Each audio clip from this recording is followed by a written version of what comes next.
This is Joe Wayne with the Anti-COINTELPRO Show and InstinctForSurvival.com with a friendly reminder. Don't forget to hit the bell. That's right. If you're wondering why you're never getting those new video notifications from the Anti-COINTELPRO Show that I upload numerous every single solitary day, it's because you forgot to hit the bell. The bell I'm referring to is that little Google bell right beside the subscribe button. So right after you hit the subscribe, don't forget to hit the bell. And when you hit the bell, you will receive the daily new video notifications from the Anti-COINTELPRO Show and InstinctForSurvival.com. This is Joe Wayne. Good day. And enjoy your video.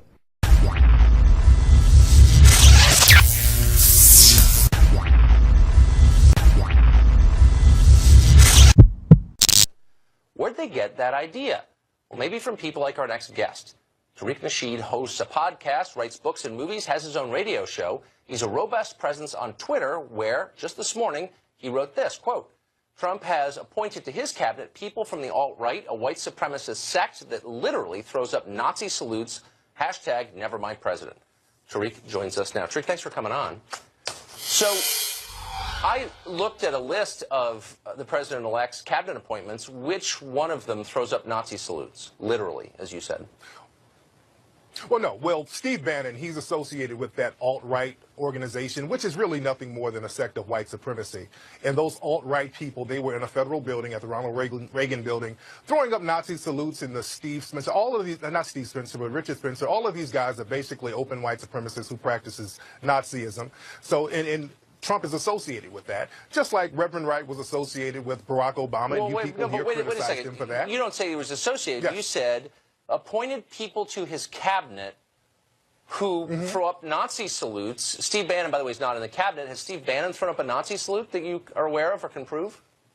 But Steve Bannon is a part, and he was representing that whole alt-right movement. So if we're going to play Steve Bannon at this meeting? I mean, what does Steve Bannon have to do with this? Well, the same thing. He was associated with the people doing it. Just like how you guys associate me with Black Lives Matter and I have nothing to do with it. Steve Bannon was representing and he was associated with those alt-right people who are nothing more than white supremacists. And if we can go deeper than that, okay, and we can, if we go deeper than that, with the Trump, if we go deep, we haven't gone deep enough, Tucker. But I want to get factual too. But the whole campaign was run on a white supremacist platform. That's what I'm saying. Okay. Here's my point. You have a lot of venues. People listen to you. You've got 160,000 Twitter followers. You've written a bunch of books. People believe you, and people are worried about Trump, and they don't know what this administration is going to look like. And here you come out in public this morning and say he's appointed people to his cabinet who are Nazis, literally, to quote you, who are giving the Nazi salute. And that's not actually true. And you knew it wasn't true when you said it, and yet you're whipping people into a frenzy. And it's not true when you're saying it now. It's not true when you're saying it now because I didn't say that. And that's the problem with systematic white supremacy. You get to label people and say that they said things that they didn't say. No, you didn't read my tweet. No, you didn't read my tweet. You just put your own thing to it, Tucker, which is kind of something that you do. Ask me what I said, and I'll be glad to answer that, Tucker. Here's what you wrote. But don't add nothing else to it, though. Just want to jog your memory now, Tariq. Trump has appointed people to his cabinet. I know what I said. I know what I said, Tucker. Who literally throw Nazi salutes. And that's just not true. So my question is, isn't it irresponsible of you to say something that inflammatory that you know isn't true? Look, you may disagree with Trump, and that's fine. But he hasn't appointed Nazis to his cabinet. What you're saying isn't true. Sir, he's appointing a guy who's associated with the alt-right, and the alt-right, they are literally throwing up Nazi signs. Not only that, Donald Trump himself, he is disenfranchised and discriminated against black people his whole career. Okay. So this is not something that I'm just reaching out of a bag. And there's other people associated with Trump in the cabinet who have practiced systematic racism for years. So I'm just not pulling anything out of a bag. Even in the campaigns, black people were getting beat up and called racial names. So I'm not pulling something out of thin air, Tucker. I'm not pulling anything out of thin air. Really quick questions. Go ahead, sir. What do you think if there are literally Nazis in the cabinet, what do you think Ben Carlson, who's going to be the HUD secretary, thinks of that? Is he involved in that too? Well, just because you get an individual black person and tokenize that black person, no matter how qualified he is, no matter how qualified a black person is, if you tokenize a black person and put him in a system of white supremacy, that doesn't negate the system of white supremacy. You just put a black person as the face of white supremacy. Nothing more, nothing less. Okay. So I want to ask you about some stuff that you've written, because I think it's important for viewers to know who you are, okay? Because people take you seriously. Now, you are, in addition to a lot of other things, the author of a number of books on dating. One of them is called The Art of Macking.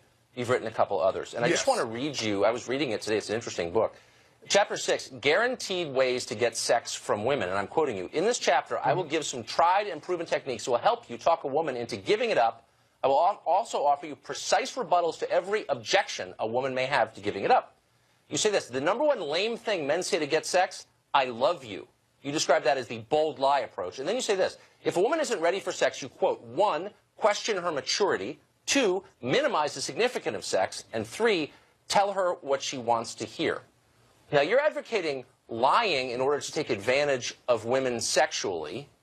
This is in your book. I'm not misquoting it. Why should we believe anything that you say if you're counseling people to say, I love you, and lie to women in order to get them in bed? Tucker, the fact that you're this desperate to get one of my books, which is a book on satire, it's a tongue-in-cheek book. The book was written in a comedic fashion, and the fact that you're getting that to try to justify disenfranchising me, to try to minimize the significance of what I do in the system, that's so cheap, Tucker. I was just joking, Ruth. So actually, I read about 10 interviews you did on the... Tucker, don't be a sucker, Tucker. Okay, so here's an interview you gave to Esquire. That's so cheap, Tucker. That is so cheap, it's a legitimate question. You said Tucker, this, I'm talking about systematic white supremacy, and you're trying to discredit me by getting a quote from my book, which is tongue-in-cheek, which is about relationships. A lot of the book is satire, it's comedic, and that's so cheap, Tucker. But I'm not surprised. I'm not surprised, Tucker. Let me just say, I don't think that you were being tongue-in-cheek, and the scores of interviews you did and the 2 follow-up books you wrote on this exact subject, how to lie to women. The book has so many comedic sections in it, but I don't get them. But it raises the question, Go ahead, Tucker. Are you being tongue-in-cheek now with all this race war stuff you're constantly talking about? He's a white supremacist, they're Nazis. I'm not, because white supremacy is not tongue-in-cheek. Okay, we live in a system. We live in a system of white supremacy, and white supremacy is not a joke. White supremacy is not a joke. We live in a system that's dominated in all areas of activity of white supremacy. So I take that very seriously, sir. So but you're making specific allegations that are untrue, and you know that they're untrue because you're not stupid. I'm not. You know exactly what you're doing. I'm not. You know exactly what you're doing. I'm not. You're trying to put words in my mouth, but I'm not shocked. And that's fine.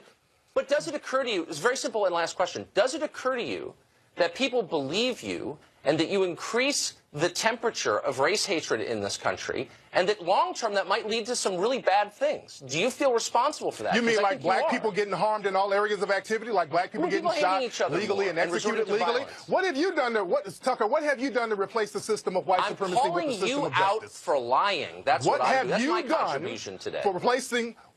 Okay, Tucker. Yeah. Tariq, I appreciate it. Thanks for joining us tonight. Happy Kwanzaa to you.